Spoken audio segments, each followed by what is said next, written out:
খেলা শুরু হয়ে গেল। মধ্য মাঠে খেলা চলছে।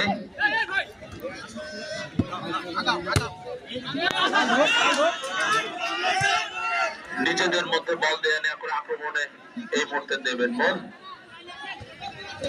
মধ্য মাঠে বল দিয়েছেন, কাটিয়ে ভিতরে ঢুকে পড়েছেন একজনকে, কিন্তু না, শট। 5টি গোল করেছেন এই টুর্নামেন্টে। দেখা যাক আজকে নামের প্রতি আস্থা রাখতে পারেন কিনা। দেবেন মোর কিছুটা আক্রমণের চেষ্টা।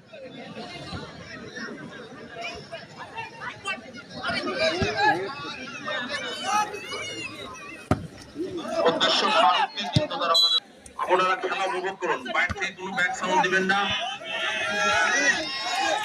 এই মুহূর্তে আক্রমণে দেবেন মোট, দেখা যাক বাধা দিচ্ছেন নজির এর বাইরে। কামালপুর ফুটবল একাডেমি গোলকিপারের ব্যাক লম্বা ভলি রাজ্জাক, লম্বা ভলি বিপদসীমার মধ্যে, কিন্তু ওই সোহান দেখা যার কথা কিছুক্ষণ আগে আমি বলেছি, উদ্দেশ্য সতীর্থ, কিন্তু একাধিক প্লেয়ার রয়েছেন ওখানে। সোহান কামালপুরের দলীয় অধিনায়ক।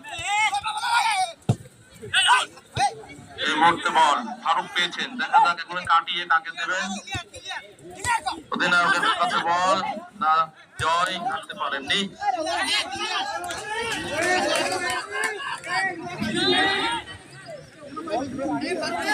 আক্রমণে দেবেন বল, নিজেদের মধ্যে বল দেওয়া নেওয়ার চেষ্টা। ওখানে জয় সর্বোচ্চ 5টি গোল করে দলকে ফাইনালে উত্তীর্ণ করে। আপনারা মাঠের মধ্যে প্রবেশ করবেন না এই মুহূর্তে, কিন্তু আক্রমণ উদ্দেশ্য সেই শাকিল কিন্তু বল রাখতে পারেননি। শরীফুল ইসলাম আক্রমণ এখনো কামালপুর, বল দুজনের নিয়ন্ত্রণে, কিন্তু না, দলীয় অধিনায়ক মিলন দেখে শুনে বল মাঠের বাইরে।